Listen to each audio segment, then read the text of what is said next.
सरकार, सरकारी विभाग, सरकारी अधिकारी और कर्मचारी, ये एक पूरी व्यवस्था है जिसके जरिए देश के करोड़ों लोगों की अपेक्षाएं, आकांक्षाएं पूरी होती हैं। किसी भी धर्म, जाति और वर्ण व्यवस्था का व्यक्ति मन में कोई शंका का भाव लाए बिना सरकारी दफ्तरों में पहुंचता है, इस उम्मीद के साथ कि उसके साथ कोई भेदभाव नहीं होगा। सरकारी कुर्सी पर बैठा अधिकारी या कर्मचारी पूरी तरह निष्पक्ष होगा। लेकिन अब इसी निष्पक्षता को लेकर विपक्ष ने गंभीर सवाल उठा दिए हैं। सरकार के उस फैसले के बाद जिसमें 58 साल से सरकारी कर्मचारियों पर आरएसएस की गतिविधियों में शामिल होने पर प्रतिबंध था, लेकिन सरकार ने अपने एक फैसले में वो प्रतिबंध हटा दिया है। पहले सरकारी आदेश की वो कॉपी देख लीजिए। 9 जुलाई 2024 को जारी इस आदेश में कहा गया है, उपयुक्त निर्देशों की समीक्षा की गई है और ये निर्णय लिया गया है कि 30 नवंबर 1966, 25 जुलाई 1970 और 28 अक्टूबर 1980 के संबंधित कार्यालय ज्ञापनों से राष्ट्रीय स्वयंसेवक संघ का उल्लेख हटा दिया जाए। इस आदेश का मतलब यह है कि 30 नवंबर 1966, 25 जुलाई 1970 कर्मचारियों को संघ की गतिविधियों में न शामिल होने का जो आदेश है, सरकार ने उस आदेश से आरएसएस शब्द ही हटा लिया है। यानी अब कोई भी सरकारी कर्मचारी संघ की गतिविधियों में बिना किसी रोक टोक शामिल हो सकता है। सरकार के इस फैसले के बाद संघ की क्या प्रतिक्रिया आई है, पहले ये जान लीजिए।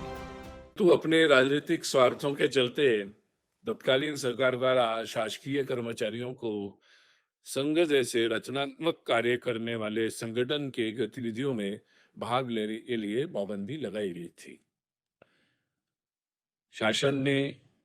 वर्तमान के शासन ने आज उस पाबंदी को जो हटाया ने, ये निर्णय समुचित है और भारत की लोकतांत्रिक व्यवस्था को ये निर्णय पुष्ट करेगा। तो सुन लिया आपने, संघ का भी यही दावा है कि पिछले 99 साल से वो राष्ट्र के पुनर्निर्माण और समाज की सेवा में जुटा है। लेकिन देश की तमाम विपक्षी पार्टियां सरकार के इस फैसले पर एक सुर में विरोध जता रही हैं।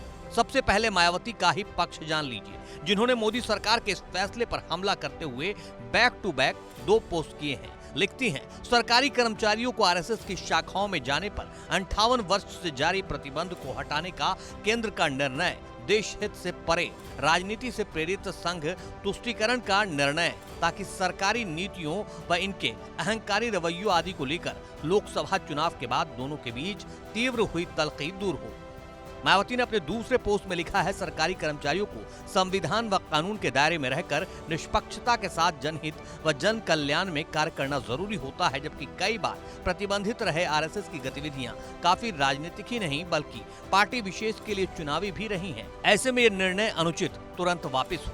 कांग्रेस अध्यक्ष मल्लिकार्जुन खड़गे ने भी इस फैसले पर हमला करते हुए लिखा है, 4 फरवरी 1948 को गांधी जी की हत्या के बाद सरदार पटेल ने आरएसएस पर प्रतिबंध लगा दिया था। मोदी जी ने 58 साल बाद सरकारी कर्मचारियों पर आरएसएस की गतिविधियों में शामिल होने पर 1966 में लगा प्रतिबंध हटा दिया है।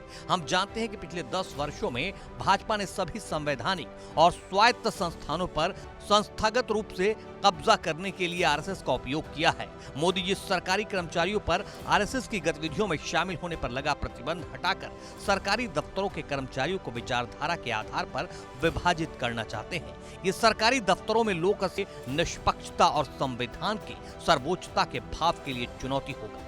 इसी पोस्ट में खड़गे आगे लिखते हैं, सरकार संभवतः ऐसे कदम इसलिए उठा रही है क्योंकि जनता ने उसके संविधान में फेरबदल करने की कुत्सित मंशा को चुनाव में परास्त कर दिया। चुनाव जीतकर संविधान नहीं बदल पा रहे हैं तो अब पिछले दरवाजे सरकारी दफ्तरों पर आरएसएस का कब्जा कर संविधान से छेड़छाड़ करें। कांग्रेस महासचिव जयराम रमेश ने सरकार के इस फैसले पर सबसे तीखा हमला करते हुए लिखा है, 4 जून 2024 के बाद स्वयंभू नॉन बायोलॉजिकल प्रधानमंत्री और आरएसएस के बीच संबंधों में कड़वाहट आई है। 9 जुलाई 2024 को 58 साल का प्रतिबंध हटा दिया गया, जो अटल बिहारी वाजपेयी के प्रधानमंत्री के कार्यकाल के दौरान भी लागू था। मेरा मानना है कि नौकरशाही अब निक्कर में भी आ सकती है। इन तमाम विपक्षी नेताओं का पक्ष जान लिया आपने। सबकी आशंका एक जैसी है, मतलब अगर संघ की शाखाओं में सरकारी कर्मचारी जाने लगे तो इनका निष्पक्ष होना शंका के घेरे में है। और हो भी क्यों ना, केंद्र में जिस पार्टी के सरकार है उसे संघ द्वारा संचालित किया जाता है, इसमें कोई शंका आशंका नहीं है। कहने को संघ राजनीतिक संगठन नहीं है, न चुनाव में शामिल होता है न सीधे चुनाव प्रचार में, लेकिन उसकी तमाम शाखाएं देश भर में बीजेपी के लिए माहौल बनाती हैं, जमीन तैयार करती हैं। ऐसे में भला कैसे मुमकिन है कि संघ से जुड़ा कोई सरकारी कर्मचारी अपने दफ्तरों में भेदभाव न करे? सरकार से विपक्ष यही जवाब चाहता है।